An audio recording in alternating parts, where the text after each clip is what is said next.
Estamos gravando! Chove em Araçatuba e o sistema demora mais que o natural, né? Finalmente, então, conseguimos começar a nossa maravilhosa aula do curso de extensão do Supremo Tribunal Federal e a proteção aos vulneráveis. Curso de extensão que integra o projeto de comemoração pelos 5 anos do grupo de pesquisa Jurisprudência de Direitos Fundamentais. Muito bom!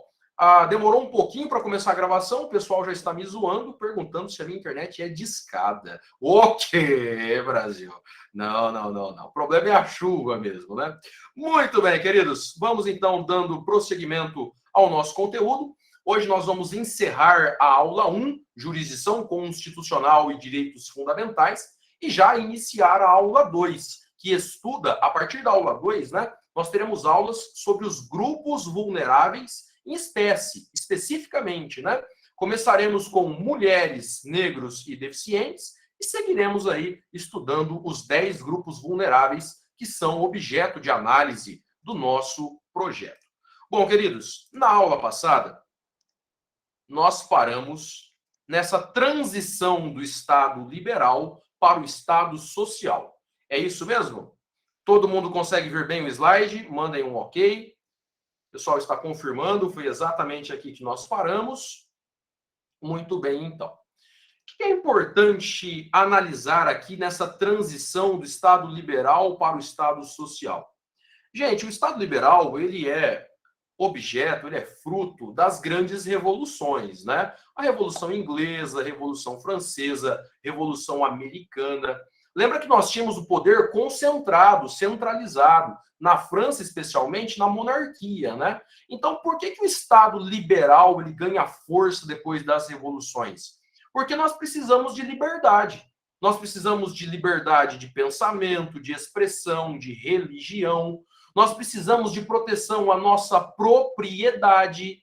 Você se lembra que quando Dom João VI veio ao Brasil, que na verdade para Portugal aqui não era Brasil, né? Aqui era a extensão do território português na América. Cuidado com isso, né? Muita gente fala, Dom João VI veio para o Brasil. Não, na percepção dos portugueses, Dom João VI mudou a sede da coroa, mas aqui era território português na América. Quando ele vem para cá, nós não tínhamos os castelos, os palácios para abrigar a realeza. Dom João VI, então, instala o Estado português confiscando imóveis. Já viram isso? Leiam o livro 1808, Laurentino Gomes. Então, ele olhava uma casa, essa casa aqui é útil para a coroa, batia um carimbo na porta e você era expropriado, né? Saía do imóvel aí, é expulso, e a propriedade, então, não tinha proteção nenhuma. Perceba que o Estado liberal, ele nasce, então, para o exercício de direitos civis, direitos políticos, principalmente a liberdade e a propriedade. Liberdade e propriedade. Bom, quando nós avançamos para o Estado social, ocorre uma transformação no papel do Estado.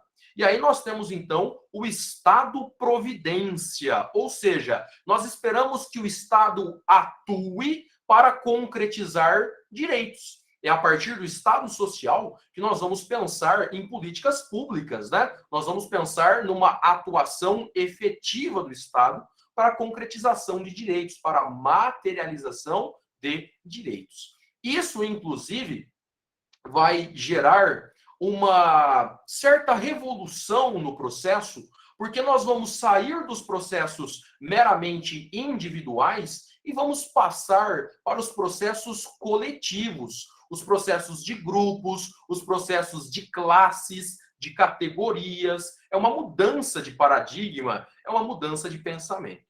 Então, aqui foi onde nós paramos na aula passada. No Estado liberal, o que nós imaginávamos era um Estado que não faria intervenções na vida privada, era um Estado que não faria nenhuma censura, um Estado que deixaria as liberdades públicas serem exercitadas. E no Estado social, o que nós teremos é um Estado intervencionista, né? Nós começamos a falar em bem-estar social, começamos a falar em bem comum, começamos a falar em direitos da coletividade, ou de toda a humanidade. Com isso, gente, tem um livro fantástico que eu recomendo a leitura do professor Paulo Bonavides, do Estado Liberal ao Estado Social. Esse livro é um clássico, é um clássico. Estou passando bibliografia aqui para vocês, a mais sofisticada possível, tá? Se você for olhar aí os programas de mestrado, doutorado das grandes universidades, esses clássicos todos que estamos indicando aqui estão sendo estudados nas universidades de ponta, né? Nos grandes centros do pensamento jurídico brasileiro. Bom, o Estado Liberal ao Estado Social é um livro clássico do professor Paulo Bonavides. Você sabe que o Paulo Bonavides é um dos grandes constitucionalistas que nós temos no Brasil. Ele, ao lado de José Afonso da Silva, foram os dois principais, né? Num passado não tão distante, foram os dois principais autores, José Afonso da Silva, com direito constitucional positivo, e o Paulo Bonavides, né, com o direito constitucional mais principiológico, mais argumentativo. Esses dois nomes são fundamentais aí para a construção do direito constitucional brasileiro. Bom, quando nós analisamos, então, essa mudança, olha lá, o Estado Liberal, o Código Civil de 16, lá no artigo 1º, determinava: esse código regula os direitos e obrigações de ordem privada concernente às pessoas, aos bens e às suas relações. Então você olhava logo no primeiro artigo e já ficava claro, o Código Civil ele serve para regular as relações das pessoas e das pessoas com seus bens. Nós tínhamos um nítido caráter patrimonial e isso inclusive revertia em conflitos individuais. Então aqui nós tínhamos questões envolvendo a propriedade, questões envolvendo indenizações em dinheiro, a responsabilidade civil, quase sempre, ela resultava numa sanção pecuniária, ou seja, financeira, né? Se você causava um dano a outra pessoa, você iria reparar esse dano quase sempre em dinheiro. A recomposição aqui era financeira, né?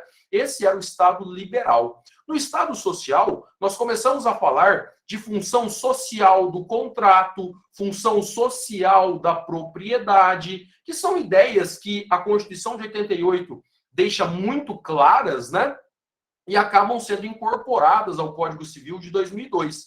Você percebe, então, que nós não temos apenas uma preocupação com o patrimônio. Não adianta só você ter propriedade. Essa propriedade tem que ter uma função social, né? Ela tem que ser produtiva, ela tem que colaborar com a sociedade.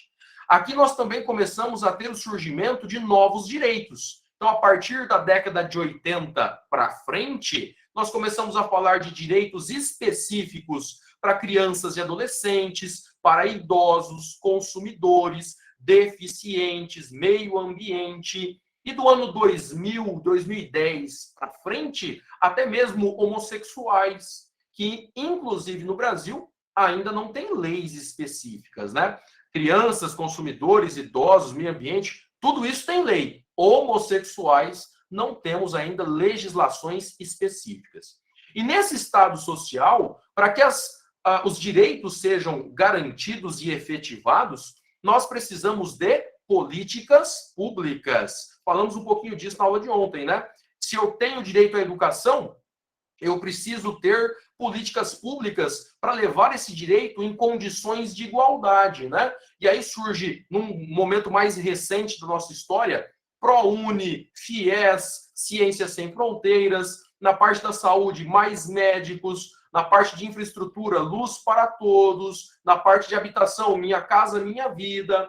Então percebam que essas políticas públicas fazem parte desse Estado social, desse Estado providência, que no Brasil nós conhecemos como Estado democrático de direito. Está lá no artigo 1º da nossa Constituição. Bom, esse foi o finalzinho da nossa aula passada, e agora então nós vamos avançando na nossa matéria. Percebam que nós falamos aqui de direitos civis, direitos políticos, depois falamos de direitos sociais, econômicos, culturais. Quando nós falamos, inclusive, de meio ambiente, nós estamos pensando em direitos difusos, né? Direitos transindividuais. E tem um autor muito importante, um jurista e filósofo italiano chamado Norberto Bobbio, que escreveu um livro que ficou muito famoso na Europa e também no Brasil, chamado A Era dos Direitos. O Norberto Bobbio, ele deixa muito claro que os direitos, especialmente os direitos humanos, os direitos fundamentais, são o resultado de uma construção histórica. Então, os direitos não vieram todos de uma vez e nem de uma vez por todas. Essa é uma frase muito conhecida do Norberto Bobbio. A Hannah Arendt fala muito isso também, né? Os direitos humanos, eles não são um dado, eles são um construído, né? Uma construção histórica. E aqui o Bobbio desenvolve a teoria das gerações de direitos. Isso cai na UAB, cai em concurso, cai em prova de mestrado. É uma teoria muito difundida no Brasil e na Europa. É bem verdade que nós temos muitas críticas já a essa teoria, inclusive a nomenclatura, né? Tem autores que não gostam da ideia de geração, preferem a ideia de dimensão, porque geração passa a percepção de algo sendo substituído por algo que é mais novo. Então, vou dar um exemplo aqui. Quando você pega um carro e você vê, né? Então, a Honda está lançando o New Civic, nova geração. O que significa isso? Significa que esse novo carro vai ser diferente do carro que era anterior a ele, né? Então, uma geração sucede à outra.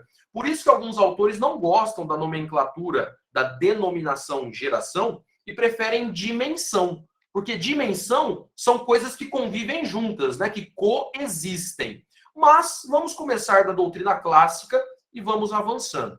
É importante destacar essa teoria, porque quando o Bobbio escreve as 3 gerações de direitos humanos, de direitos fundamentais, ele começa a detalhar algo muito interessante para nós. Ele coloca que, na primeira geração, nós tivemos os direitos individuais, direitos civis e políticos, especialmente. Na primeira geração, o que se espera do Estado é um não fazer, é uma abstenção. Por isso que muitos colocam, né, prestações negativas do Estado. Então, se eu tenho direito à vida, eu espero que o Estado não me mate. Eu espero que o Estado não me violente, não me agrida, né? Se eu tenho liberdade de pensamento, liberdade de expressão, eu espero que o Estado não me censure. Se eu tenho direito à propriedade, eu espero que o Estado não me interfira na minha propriedade de forma ilegítima, de forma abusiva. Então, na primeira geração, o que nós temos são direitos civis e políticos, principalmente, em que eu espero que o Estado não interfira para que eu possa exercitar o meu direito. Acontece que, na segunda geração, essa lógica se inverte. A segunda geração, nós temos os direitos sociais, econômicos e culturais. Aqui eu preciso de uma ação do Estado, que o Estado concretize o direito. Exemplo, professor, direito à saúde, educação, lazer, transporte, segurança, moradia, previdência. Para ter direito à educação, eu preciso que o Estado construa escola, contrate professor, compre livro, compre merenda. Professor, geralmente a gente tem muito problema com merenda aqui em São Paulo, né? Que coisa, não? Bom, mas voltando ao que interessa para nós, a minha ideia é sempre falar mal de todo mundo, né? Para você não ficar chateado comigo. Então, todos os políticos aqui vão sofrer críticas ao longo das aulas. A questão é que, na segunda geração, para exercitar o direito à segurança, eu tenho que ter polícia, tenho que ter viatura, tenho que ter armamento, tenho que ter colete à prova de bala, tenho que ter inteligência policial. Você entende isso? A segunda geração exige um fazer do Estado. Aqui nós temos prestações positivas. E na terceira geração, são os chamados direitos transindividuais, que eu geralmente costumo explicar essa matéria dizendo que são direitos de todo mundo, mas não são de ninguém individualmente. Como assim, professor? Vou te dar alguns exemplos. Direito à paz. Direito ao meio ambiente ecologicamente equilibrado. Todos nós temos direito à paz? Todos nós temos direito à paz. Mas eu posso entrar com uma ação judicial pedindo a paz no Oriente Médio? Não, não tem como, né, professor? Por quê? Porque você não é titular desse direito, você não tem legitimidade para isso. Então, todo mundo tem direito à paz, mas nós não podemos exigir esse direito individualmente. Um outro exemplo, professor: direito ao meio ambiente ecologicamente equilibrado. Todos nós temos direito ao meio ambiente ecologicamente equilibrado, o meio ambiente saudável, sadio, né? Mas eu posso entrar com uma ação para pedir para despoluir o rio Tietê lá em São Paulo? Sabe esse pessoal que é mais ambientalista, gosta de abraçar árvore, fazer passeadas? Então, eu posso entrar com uma ação pedindo para despoluir o rio Tietê? Isso não pode, porque não há legitimidade para isso. Individualmente, você não pode. Então, perceba, na terceira geração, são direitos transindividuais, direitos que pertencem a todo mundo, mas não pertencem a ninguém individualmente. Professor, por que o senhor está falando sobre essa teoria? Eu coloquei aqui até uma tabelinha para vocês, né? Olha lá que beleza, então. Primeira geração, dimensão, segunda e terceira. Tem uma forma, né, de você memorizar essa ideia com o lema da Revolução Francesa. Então você fica pensando, é só lembrar o lema da Revolução Francesa. Lembrar o lema da Revolução Francesa. Aí eu te pergunto, qual é o lema da Revolução Francesa?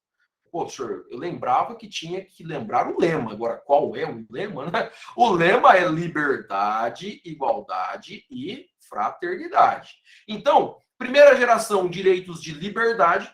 Segunda geração, direitos de igualdade. Terceira geração, direitos de fraternidade ou de solidariedade. Então, tem uma definição aí para vocês. Mas o mais importante para nós é que, enquanto o mundo se preocupava apenas com direitos de primeira geração, as minorias não tinham direito a quase nada. Primeira geração, então, Estado liberal, as minorias eram praticamente esquecidas. Você acha mesmo que uma sociedade que estava preocupada com a propriedade se preocupava com pessoas em situação de rua? Pessoas que estavam preocupadas com a sua liberdade pessoal se preocupavam com pessoas que estão no cárcere? Pessoas que são presidiárias. Então, perceba que essa construção histórica, os nossos direitos, que nós vamos estudar nas nossas aulas aqui no curso, são direitos principalmente, né, de segunda e terceira geração ou dimensão. Segunda ou terceira geração ou dimensão. A gente começa a ter aí, né, amparo aos idosos, às crianças, aos deficientes, que são propriamente do estado social, né? Do estado social. Tem uma outra tabelinha aí te ajudando também a entender melhor essa matéria. Primeira geração, então, nós temos aí liberdades públicas. Segunda geração ou dimensão, direitos sociais. E terceira geração ou dimensão, direitos transindividuais. É bem verdade que muitos autores sustentam mais dimensões, né? Então, quarta dimensão, quinta, eu já vi até a nona geração ou dimensão. Fala-se muito na bioética como uma geração própria, fala-se muito em direito à democracia, fala-se muito no direito à paz como uma dimensão própria. Chegou-se um momento a falar em água potável. Lembra quando aqui no estado de São Paulo a Cantareira estava abaixo do limite ideal? A doutrina constitucionalista começou a pregar que sem água potável não tem vida. Então seria necessário, né, uma preocupação específica com o direito à água. A gente, às vezes, não presta atenção nisso, queridos, mas não sei se vocês já estudaram sobre isso. A maioria das cidades no Brasil tem um sistema de saneamento básico extremamente precário. Pessoas morrem ainda porque a água não é adequada para consumo. Você tem noção disso? Quantas pessoas não tomam água da torneira mesmo, né? Abre a torneira, coloca na garrafa e põe na geladeira. Se aquela água está contaminada, ela vai desenvolver doenças, ela pode até morrer, dependendo aí, né, dessa contaminação. Então, algo que parece tão simples, né? Quando você toma um copo de água, você não se dá conta disso. Mas milhões de pessoas no Brasil e no mundo não têm acesso à água potável. Não tem acesso. Quando eu falo de água potável, eu estou falando para cozinhar, estou falando para consumir, estou falando para tomar banho. Então, esse é um problema gravíssimo, né? Saneamento básico é uma questão muito complicada. E sabe por que os políticos não investem muito em saneamento básico no Brasil? Porque fica embaixo da terra. Ninguém vê, né? Você já foi numa inauguração? Olha, nós vamos aqui inaugurar a tubulação adutora do bairro tal. Não, você não vai inaugurar, porque não dá para ver, né? Então acaba sendo o prefeito, o governador. Às vezes é melhor colocar uma estátua que todo mundo vê, bem iluminada, do que pensar numa tubulação. Você já pensou que na maioria das cidades de médio ou grande porte, quando chove, alaga? A gente tem problema na nossa cidade, né? Se chover muito forte, você vê aquela enxurrada terrível. Por quê, professor? Porque as cidades cresceram de forma desordenada, não houve preocupação com o escoamento dessa água. Vocês já estudaram direito à cidade? Olha que interessante isso, né? Direito urbanístico. Nós temos até direito sanitário, são áreas cada vez mais específicas. Muito bem. O Fábio está dizendo que a solução dos problemas acaba virando promessa para ganhar a eleição. Pois é, Fábio. É uma questão que parece distante dos nossos dias, mas é só você frequentar alguns bairros da própria cidade mesmo, que você vai ver problemas seríssimos, né? Problemas seríssimos aí. O Saulo está dizendo que a USP Ribeirão Preto tem uma pós em Direito da Cidade. Pois é, Direito Municipal, né, Saulo? Uma pós-graduação lato sensu, lá na USP Ribeirão. Muito boa recomendação aí. Muito bem, queridos. Olha só, então. Novas áreas do direito, né? Novas áreas do direito para vocês se aprofundarem. Bom, eu estava dizendo, por que é importante estudar essa matéria, professor? Por esse slide que está na tela. Porque nós vamos falar de direitos de primeira, segunda e terceira dimensão. Direitos civis, direitos políticos, direitos sociais, direitos econômicos, direitos culturais, direitos difusos. Queridos, analisem depois quantas mulheres temos no Congresso Nacional. A população brasileira é majoritariamente feminina, né? Existem mais mulheres do que homens no nosso país. O que justifica um Congresso Nacional com tantos homens e quase nenhuma mulher, quase nenhum negro, quase nenhum homossexual? O que justifica isso? São essas questões que tem que trazer a reflexão, gente. Por que não tem lei para homossexual no Brasil, professor? Porque não tem homossexual legislando.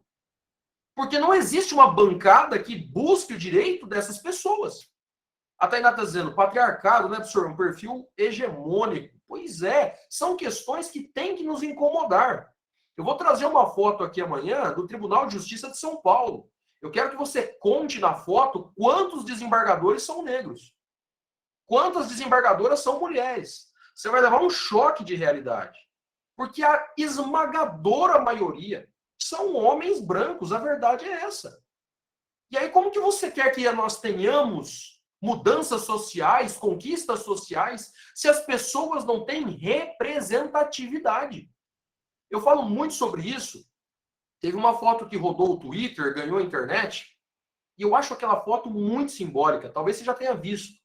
Tem uma menininha negra que se veste igual a Maju Coutinho, apresentadora de jornal da Globo. Não sei se ela está na Globo ainda. Todo mundo está saindo da Globo, hein? Que fase, amigos! Ok, Brasil! É, filho. Libertadores está no SBT, Fórmula 1 está na Band. Essa pandemia colocou tudo de cabeça pro ar, né? Pois é. O negócio é o seguinte, pernas pro ar. Aí. A grande questão é a seguinte, gente. Tem uma foto de uma menininha vestida como Maju Coutinho do lado de uma televisão. Por que essa foto é simbólica? Ela olhando a Maju Coutinho. Porque quando uma menina negra olha um jornal e vê uma negra apresentando, qual é a ideia que ela tem? Eu também posso sonhar com isso, eu também posso chegar. Faz sentido? Por quantos anos os negros foram representados nas novelas, nos filmes, como serviçais, empregados? O galã da novela era o loiro de olho azul, o motorista do carro era o negro. A empregada doméstica era negra. Sim ou não? A gente não sabe a importância de um Lázaro Ramos, de uma Thaís Araújo para as pessoas negras. Porque elas olham esses atores e atrizes de tanto talento e pensam, meu Deus, eu também posso chegar. O Igor está lembrando do grande Mussum, né? Um dos grandes humoristas que nós tivemos no Brasil.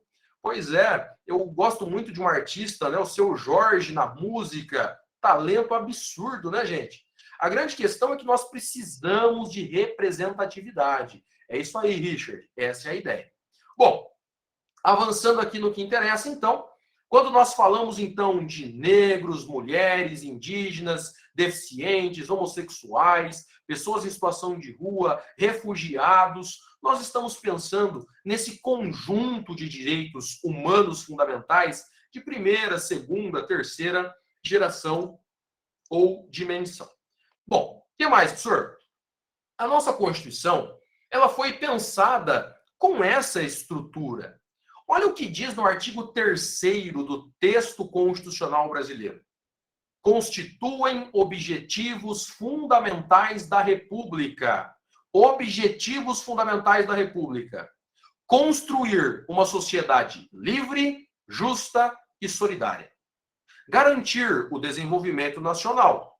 Erradicar a pobreza e a marginalização. Reduzir desigualdades sociais e regionais.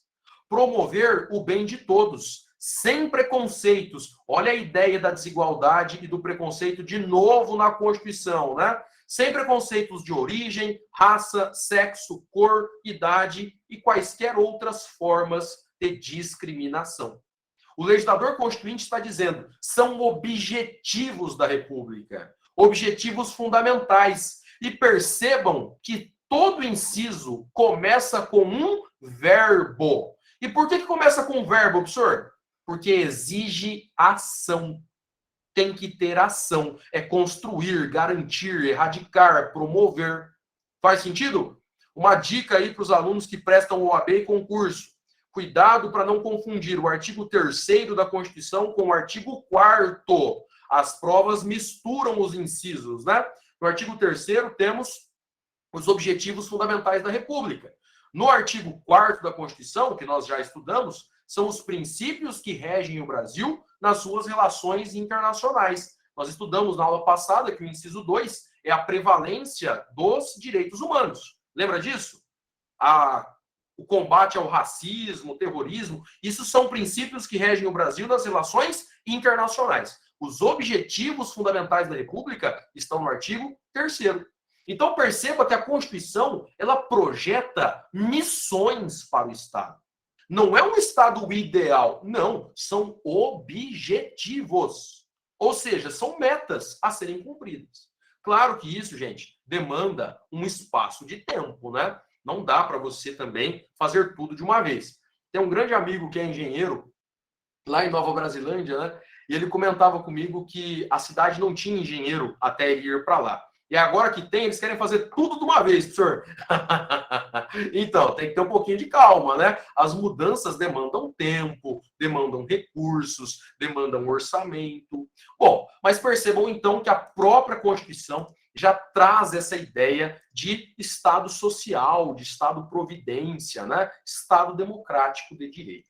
A Constituição também destaca lá no artigo 5º, olha que mudança significativa, gente. A propriedade, que era uma preocupação do Estado liberal, direitos de primeira geração, agora ela tem que atender à sua função social. Função social. Discute-se muito no Brasil a questão da reforma agrária, que é um tema que passa ano, entra ano e nunca resolve, né? Você tem aí movimentos sociais sempre brigando por mais espaço e tem a bancada ruralista tentando assegurar aí os interesses do agronegócio. Queridos, fiquem muito atentos, né, aos interesses da bancada ruralista, do agronegócio brasileiro, em conflito com direitos ambientais.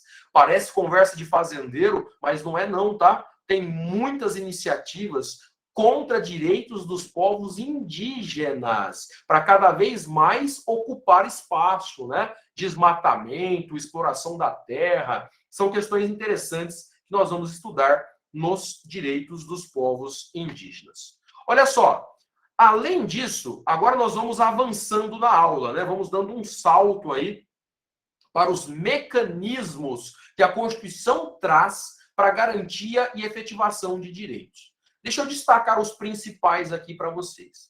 Primeiro, quando nós falamos em direitos individuais, Os mecanismos mais importantes são o habeas corpus, com relação à liberdade, e o mandado de segurança, para assegurar direito líquido e certo. Professor, mas são só esses? Não. Habeas data, direito à informação, direito de petição, muita gente se esquece, né? É um mecanismo que nós temos aí. Na Inglaterra já se falava de uma ação de petição, né, contra o Estado. No Brasil nós temos direito de petição no artigo 5º. Todo mundo aqui tem direito, independente de taxa, de fazer uma petição e protocolar no órgão público. Numa delegacia de polícia, numa prefeitura, numa corregedoria, no Ministério Público, direito de petição é fundamental.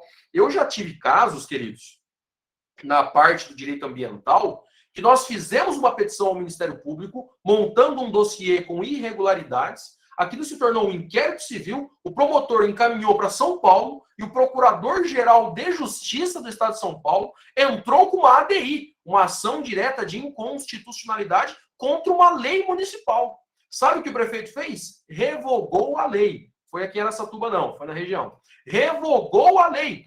Tudo começou com direito de petição, aqui embaixo. Montamos um dossiê, fizemos a petição ao Ministério Público, o promotor viu que tinha relevância, viu que era uma questão importante, mandou para São Paulo, o PGJ, que é o chefe do Ministério Público Estadual, entrou com uma ADI e o prefeito acabou revogando a lei. Olha que importante, né? O direito de petição. Quando as instituições funcionam, os mecanismos e os órgãos públicos funcionam, é sempre muito bom. Agora, o que mais, professor? Nós temos também mecanismos coletivos. Alguns com previsão expressa no texto constitucional, e grava essa ideia, e alguns construídos por decisões judiciais. Tem mecanismo processual que foi criado na jurisprudência. Como assim, senhor? Vamos pensar em mecanismos coletivos que estão na Constituição. Primeiro deles, mandado de segurança coletivo, está aí na sua tela. E aí ele coloca que partidos políticos que tenham representação no Congresso Nacional podem promover o mandado de segurança coletivo, organizações sindicais, entidades de classe, associações. Olha a importância da democracia, gente.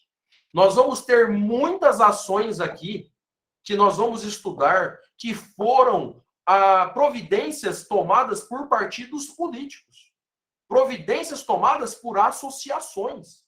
Olha a relevância da Constituição organizar a discussão democrática, né? Trazer a importância de ter um sindicato forte, de ter uma associação forte. É que no Brasil o sindicato ganhou uma conotação muito pejorativa, né? As pessoas falam de sindicato como algo ruim. Mas, na verdade, quando o sindicato funciona na proteção da categoria, ele é muito importante para a conquista de direitos, né? Para a conquista de direitos. Porque pensa, gente, uma empresa como o Walmart, não sei se você sabe, mas o Walmart, o faturamento anual do Walmart é maior do que o PIB do Uruguai. Uma empresa produz mais riqueza que um país. Aí você vai lá e entra com uma ação na justiça contra essa gigante do mundo empresarial. Você acha que você vai ter chance contra um poder econômico desse tamanho? Você percebe a diferença, gente? A importância de ter sindicato forte, associação forte, Ministério Público atuante, Defensoria Pública atuante, para tentar equilibrar a discussão, né? Senão, nós ficamos à mercê aí das grandes forças econômicas. Então, perceba, mandado de segurança coletivo. Um outro instrumento de proteção muito importante, mandado de injunção, que você estudou lá em Direito Constitucional, quando a falta de uma norma inviabiliza um direito. Nós falamos disso em aula, inclusive, quando estudamos o direito à greve para os servidores públicos. Lembra disso? Servidor público no Brasil não tem lei de greve até hoje. E provavelmente não vai ter, né? Por quê, professor? Porque não é interessante para o Estado. Não é interessante para o Estado. Mas como a Constituição garante o direito à greve, como que esse direito foi garantido na prática? Um mandado de injunção no Supremo. O Supremo analisou, a Constituição diz que o servidor público tem direito à greve. só que condiciona o exercício desse direito a uma lei. Essa lei não existe. Agora eu vou separar os homens das criancinhas. Na aula passada, nós dissemos que direitos e garantias fundamentais têm aplicação. Uma palavra. Gabarita aí para mim, no chat.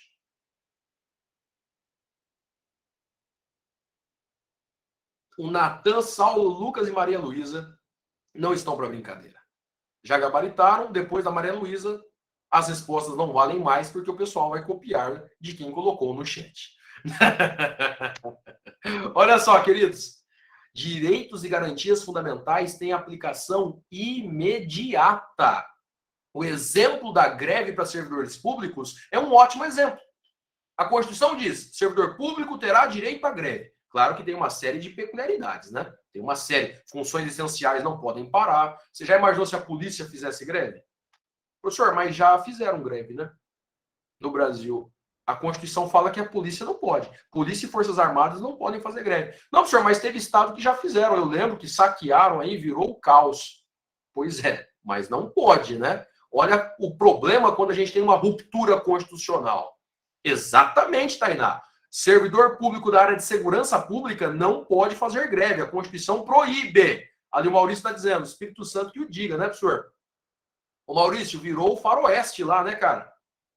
Pessoal saqueando o supermercado, quebrando o banco. Foi uma situação terrível. O caos das ruas. Mas perceba, então, servidores públicos da área de segurança, polícia, forças armadas, não pode. Mas os demais podem. O artigo 37 seguintes tem previsão específica. O Supremo disse, a Constituição assegura o direito, mas não tem lei. Como que a gente resolve isso? Mandado de injunção. O Supremo disse, enquanto não tiver lei específica, aplique-se aos servidores públicos a lei de greve da iniciativa privada. Mas o servidor público terá direito à greve. Faz sentido a todos, gente? Direitos fundamentais devem ter aplicação imediata. Mesmo que não tenha lei, o direito tem que ser exercido. Maravilha? Então vamos lá. Mandado de segurança coletivo, mandado de injunção. O que mais, professor? Eu disse agora há pouco que alguns mecanismos processuais estão sendo criados pela jurisprudência, por decisão do tribunal. O exemplo para nós, que nós vamos estudar em aula, inclusive, é o habeas corpus coletivo. Falamos disso um pouquinho na aula passada. Lembra das mulheres gestantes e com filhos até 12 anos que estavam em prisão preventiva e deveriam estar em prisão domiciliar? Quando eu olho a Constituição brasileira, ela não traz expressamente o habeas corpus coletivo como um mecanismo processual. Só está escrito lá habeas corpus individual. Quando eu olho o Código de Processo Penal, que é quem disciplina o exercício desse mecanismo processual, lembrando que habeas corpus é uma ação autônoma, né? É uma ação autônoma. Lá no Código de Processo Penal não tem a previsão do habeas corpus coletivo. E aí, professor? E aí o Supremo criou. Conquista da Defensoria Pública do Estado de São Paulo. A Defensoria Pública sustentou no Supremo. O Supremo aceitou. É bem verdade que no STJ já haviam alguns habeas corpus coletivos autorizados pelo STJ.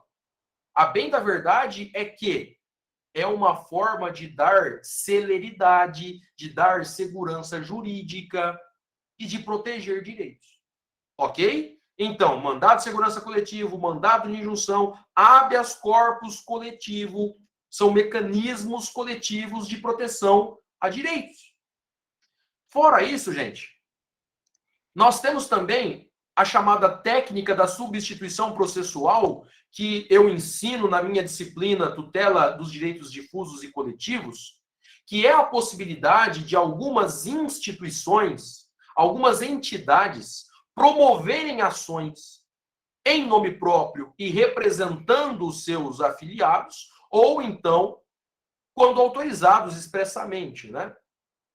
Então, nós começamos a ter no Brasil grandes conquistas por ações promovidas por associações, por sindicatos, pelo Ministério Público, pela Defensoria Pública, por partidos políticos. Olha a importância da democracia.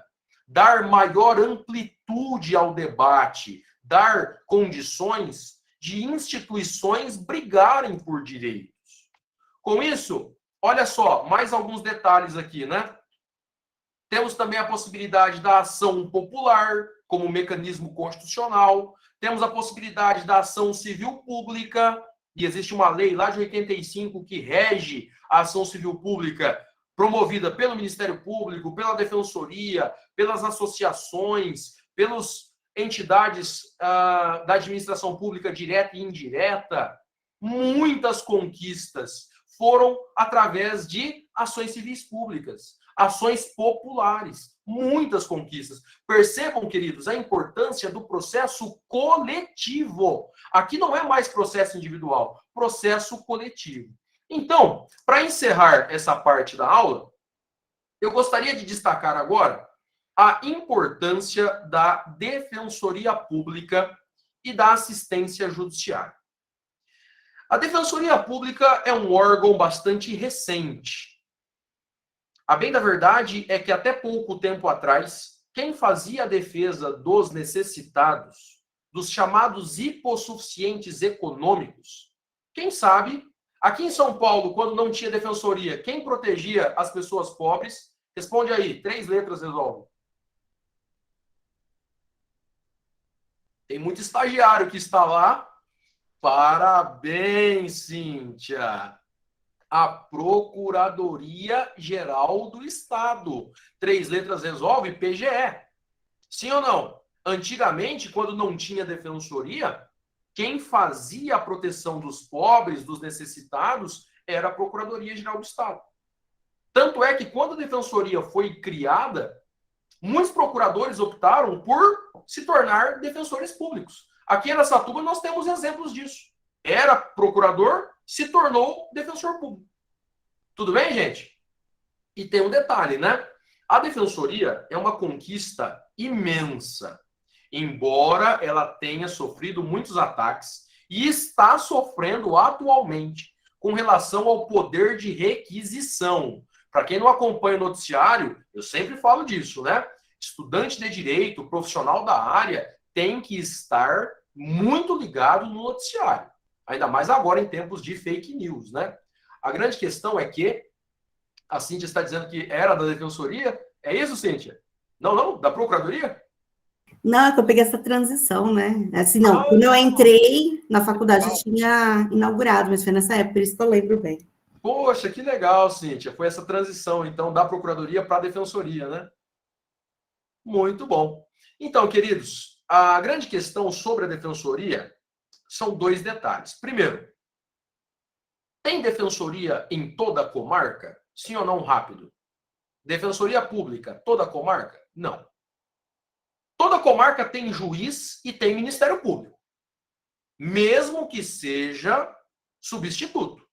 Por menor que seja a comarca, tem pelo menos um juiz e pelo menos um promotor. Aí você que é estagiário do Ministério Público fala assim, professor, não tem promotor, ele é substituto, ele vem uma vez por semana. Não, filho, não estrague a minha aula, tudo bem? No mundo ideal, tem juiz e tem promotor. Muito bem. Senhor, mas na verdade, o promotor dá uma passadinha, depois troca, né? Fica sempre rodando promotores lá e tal. Não. Isso daí é a vida como ela é. No mundo ideal, tem um juiz lá e tem um promotor. É igual o plantão, né?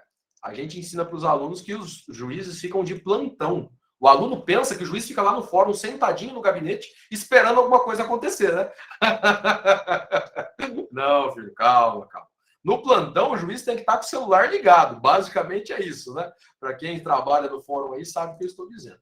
O Saulo está perguntando, eles viraram defensores sem precisar de concurso novamente, professor? Saulo, é aí que está o detalhe, cara. Como eles já eram concursados e já exerciam a função na assistência judiciária, eles simplesmente, é como se fosse uma troca de lotação, né? Ao invés de responder na procuradoria, passaram a se tornar defensores públicos. Não foi necessário novo concurso não, Saulo, porque eles já exercitavam, né, a função, já exerciam a função.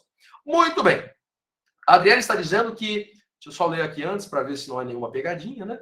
A única instituição brasileira que funciona plenamente é a função dos estagiários. Exatamente, Adriane. Eu defendo a teoria de que se estiver uma greve de estagiários no Brasil, o Brasil para. O Brasil para, né? Não funciona mais nada. É a classe que move a nossa nação. Muito bem. O negócio é o seguinte. Inclusive, teve uma cena muito triste, né? Não sei se vocês viram isso. Nessas sustentações orais, audiências e tal, o desembargador, doutor fulano de tal. Aí aparece uma menina lá meio... Oi, excelência. Pois não? Ô, doutora, a senhora que vai substituir o doutor fulano de tal? Aí ela fica olhando pro lado assim, tipo, né? Alguém me tira daqui, alguém me salva. Fala, excelência, mas... então, por gentileza, o nome da doutora e o número da OAB. Porque se é o advogado substituto, pode constituir na hora, né? Constitui na hora. Aí ela, não entendi, excelência. Nome da advogada e OAB, doutora. O desembargador começou a ficar sem paciência. E ela falou assim, então, é que eu sou estagiária. Ok, Brasil.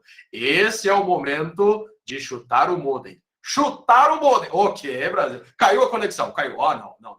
Tem que suspender aqui, né? Muito bem. Adriane dizendo, minha cara dar uma dessas.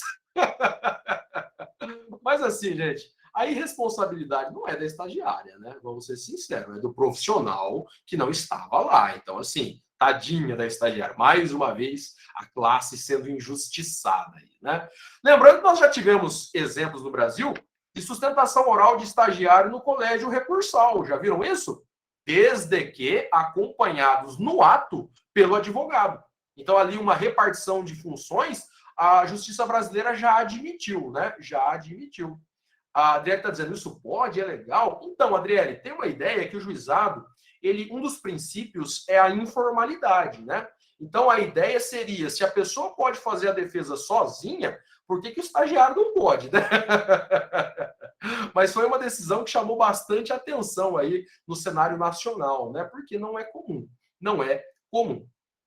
A Dani está dizendo, mas também tem tanta coisa que a gente tem que fazer sem poder, né, professor? Calma, Danila, calma. Vamos voltar aqui para a nossa maravilhosa matéria. Mas fica aí o meu abraço e as minhas homenagens, né, a essa classe tão importante dos estagiários. Eu fui estagiário por 5 anos, né, 4 anos e meio, na verdade. Estagiário voluntário, estagiário concursado. A minha trajetória foi rodei bastante, né? Escritório de Assistência da Toledo, primeiro ano. CDHU concursado, segundo ano. Defensoria Pública voluntário. AGU concursado e depois PGE concursado, né? Procuradoria-Geral do Estado também concursado. Fiz grandes amigos, a exemplo do doutor Reinaldo Shelley, né? Hoje, um amigo pessoal aí que eu tenho o prazer de conviver, né? Fui estagiário e hoje nós somos aí amigos, né? Colegas de profissão. E por isso que eu digo, gente, levem a sério, valorizem, né? Toda a oportunidade que vocês tiverem. Eu aprendi muito em estágio voluntário. A Júlia está dizendo, estagiário voluntário sofre, senhor. Eu sei, Júlia. Mas a questão é que estágio não é momento de ganhar dinheiro. Esse é um erro grave que muitos alunos pensam, né? A bolsa é maior, então lá vai ser melhor. Eu sempre falo para o meu aluno, a bolsa é maior, mas você vai fazer o quê na repartição? Eu vou ficar batendo carimbo, autuando o processo. Ou seja, aprendizado muito pequeno. O estágio é voluntário, mas eu vou trabalhar junto com o procurador, junto com o defensor, junto com o juiz. Você está aprendendo muito, a não ser que você precise mesmo do dinheiro, e eu respeito isso, né? Tem muito aluno que precisa da bolsa. Aí tudo bem, mas o aprendizado tem que ser levado em consideração. Às vezes, um estágio voluntário te ensina muito mais do que um estágio concursado. Bom, mas já virou um fala que eu te escuto, né? Esse momento da aula. Então vamos voltar aqui para a gente fechar esse primeiro bloco. A Júlia está dizendo que está sofrendo, mas está aprendendo. Que bom, Júlia. Olha só, queridos. Então, a Constituição de 88, ela valorizou muito a função da defensoria, a carreira da defensoria. E a defensoria, então, ela tem uma missão constitucional, né? Lá no artigo 5º, inciso Respondam para mim aí em números. Qual que é esse inciso? Em algarismo romano. Olha o pessoal pensando. Vai, Brasil! Aí sim, hein? Saulo e Fábio, rápidos como uma flecha. 74, professor. L é 50, X é 10, XX 20, né? I é 1, V é 5. O I antes do 5 é 4. Virou uma aula de matemática aqui, mas essa soma toda dá 74. A Júlia disse, professor, o pessoal está muito rápido, estava somando aqui, né? Eu fico imaginando como os professores de matemática ensinavam, né, os romanos, porque encontre o valor de X, mas esse X, é 10, é o quê, né? Porta dos Fundos tem um vídeo muito bom sobre isso, depois você dá uma olhada. A questão é a seguinte, queridos, olha só. Lá no artigo 5º, inciso 74, o Estado prestará assistência jurídica integral e gratuita aos que comprovarem insuficiência de recursos. São os chamados hipossuficientes econômicos. O Saulo está dizendo que números romanos em Roma são chamados apenas de números. Ai, Saulo, só eu vou dar risada dessas coisas. Né? Mas, enfim, voltando aqui, filho. Olha só. Hipossuficiente econômico. O que é isso, senhor? São as pessoas pobres, no sentido jurídico do termo. O que são hipossuficientes? São aquelas pessoas que não têm condições de arcar com honorários advocatícios e custas de processo e despesas processuais, enfim, sem prejuízo da própria existência, da própria sobrevivência, bem como da existência de sua família. Então, são as pessoas que não têm condições nem de contratar advogado e nem de pagar as custas e despesas processuais. Você sabe que, em regra, processo judicial é pago, né? Você sabe disso. Uma outra informação importante. Em regra, advogados merecem receber honorários. O quê? É, filho, nós não vivemos apenas de abraços, né? Tem que pagar o advogado. Então, tem muita gente que não tem condição. E aí, senhor, fica sem proteção? Não. A Constituição diz que o Estado vai prestar assistência jurídica integral. O que é integral? Da primeira à última instância. E gratuita, aos que comprovarem insuficiência de recursos. E lá no 134, lá junto com as funções essenciais à justiça, ao lado do Ministério Público, ao lado da advocacia privada, ao lado da advocacia pública, nós temos a Defensoria Pública. Ela é uma instituição permanente, essencial à função jurisdicional do Estado, incumbindo-lhe como expressão e instrumento do regime democrático, fundamentalmente, a orientação jurídica. Olha as funções da Defensoria. Orientação jurídica, promoção dos direitos humanos e a defesa em todos os graus, judicial e extrajudicial, dos direitos individuais e coletivos, de forma integral e gratuita, aos necessitados, na forma do artigo 5º, inciso 74 da Constituição Federal. 2 detalhes. A Defensoria só pode atuar para os necessitados. Existe o chamado requisito da pertinência temática. Pertinência temática. E a lei que estrutura a carreira da Defensoria Pública da União e, por consequência, dos estados também, é a Lei Complementar número 80, de 94, que eu recomendo que vocês façam a leitura. Professor, mas o senhor disse que não tem Defensoria Pública em todas as comarcas. Como que funciona isso? Na verdade, Defensoria Pública são apenas grandes centros que contemplam, né, a sede da Defensoria mesmo, apenas cidades de médio e grande porte. Nas cidades que não têm Defensoria, existe o chamado convênio ou AB Defensoria, que talvez você já tenha ouvido falar de advogados dativos. Advogados dativos. Já ouviu falar disso? Sim ou não? Rápido. O que são advogados dativos, professor? São advogados nomeados pelo Estado e são remunerados por atos. Existe uma tabela, né? E aí o advogado é remunerado por ato. Para quem gosta de série, né? Tem uma série mostrando uma cena sobre isso, chamado Better Call Saul, né? Já assistiram Better Call Saul? Tem uma cena lá que ele advoga para 2 pessoas, né? Ad hoc dativo não é a mesma coisa, Amanda, já explico a diferença. o Better Call Saul, ele advoga para 2 pessoas, né? E aí ele vai lá para o processo, perde e tal. E aí ele vai receber o dinheiro dele. E o Estado paga só 1. Aí falou, peraí, tem alguma coisa errada, eu defendi 2. Falou, não, mas o processo é 1 só. Você recebe por processo, não por número de réus. E aí ele fala uma coisa que eu acho maravilhosa, né? Ele fala assim, sabe quando você vai me ver aqui de novo? Quando nevar no inferno. E vai embora. Saul Goodman. Depois você dá uma olhadinha lá, Better Call Saul. Amanda, ad hoc é uma expressão que significa no ato. No ato. Tudo bem? Então, qual é a ideia do advogado ad hoc, Amanda? Às vezes o juiz precisa fazer uma audiência, não tem advogado naquele caso, ele encontra o advogado no fórum e fala, doutor, tem como o senhor fazer uma advocacia ad hoc? Ou seja, só para esse ato. Faz sentido, Amanda? Faz sentido? Ele acaba sendo remunerado depois. O advogado dativo é aquele que vai ser nomeado pelo Estado.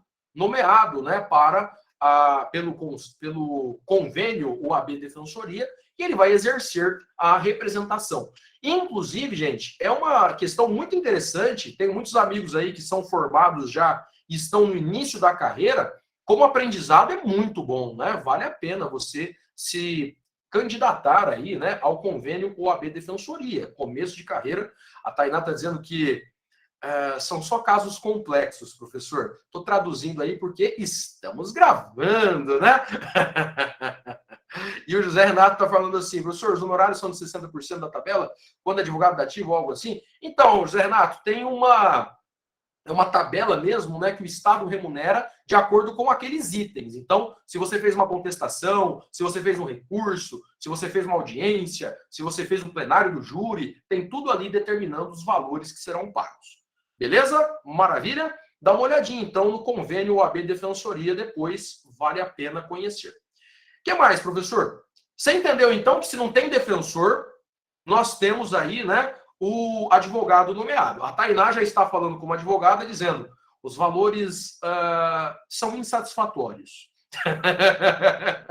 Vou tentar traduzir aqui. Poderiam ser melhores, diz a Tainá, né? Poderiam ser melhores. Esperamos que a presidente Patrícia Vanzolini, foi minha professora no curso do Amazo, hein? Patrícia Vanzolini, se estiver assistindo a gente aí, um grande beijo para nossa presidente. Até parece, né, Brasil?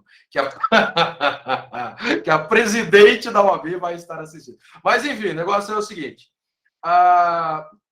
Aí o Zé Renato está falando que na prática já viu aí mandado de juiz determinando uma porcentagem do valor a ser pago, demora um pouquinho para receber. Tem as questões aí operacionais, né? Tainá dizendo que a Patrícia Vanzolini é maravilhosa, muito bem. E aí, para a gente encerrar, então, para ir para o intervalo, tenho 3 minutinhos. Queridos, além da possibilidade do convênio OAB Defensoria, existe uma outra possibilidade que é a advocacia pro bono, que no Brasil é uma certa novidade, né?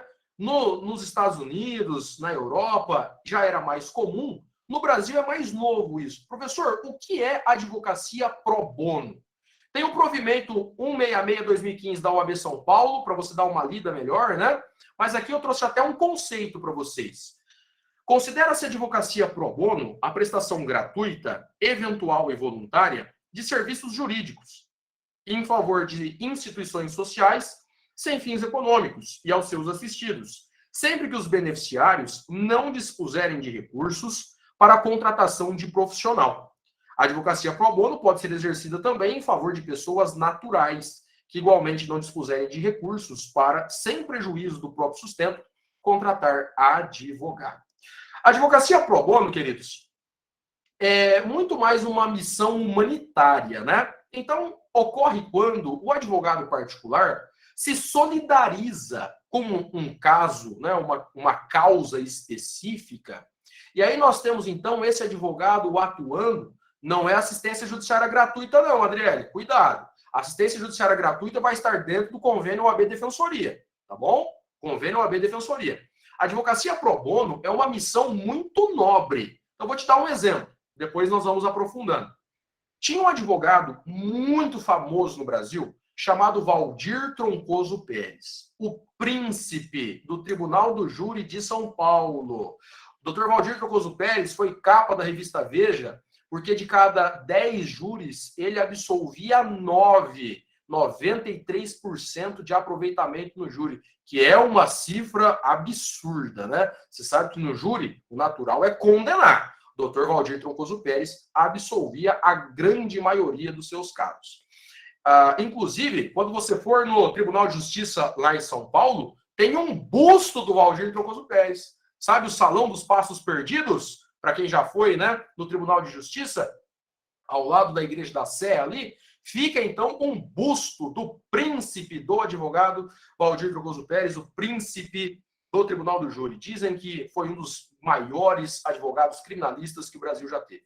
Bom, a questão é a seguinte: o doutor Valdir, que era muito famoso, ele tinha uma promessa com Nossa Senhora, que era, né, a devoção religiosa que ele tinha, de aceitar um caso por mês que ele advogaria sem cobrar nada. Ele dizia que era uma forma de retribuir o sucesso que ele teve na advocacia. Tá entendendo? Então ele abriu uma oportunidade para uma pessoa necessitada, que não teria condições de pagá-lo, para que ele representasse naquele processo. Isso é advocacia pro bono. Então, por exemplo, uma vez eu estava viajando, estava voltando para Araçatuba, recebi uma ligação do professor Daniel Barilli, que era então procurador-geral do município, e eles precisavam de um advogado para despachar com o juiz uma liminar para uma cirurgia envolvendo uma criança. Então tinha um consenso médico que ou operava aquela noite ou a criança não sobreviveria. Como ele era PGM, procurador-geral do município, ele não poderia atuar contra o município, né?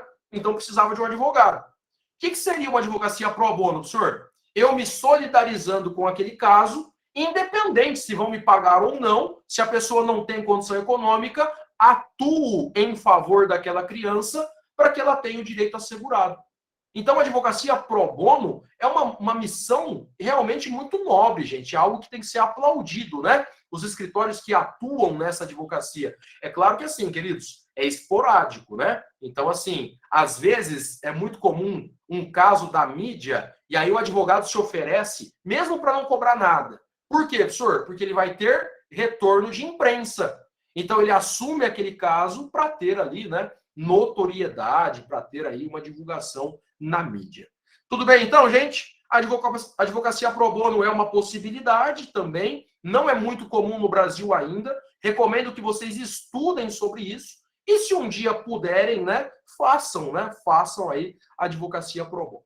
Tranquilos? 8h22. Vamos fazer uma rápida interrupção, um intervalo, e daqui a pouquinho nós voltamos. Obrigado, gente. Um abraço e até já já. Não precisa nem sair da sala. Tchau, tchau.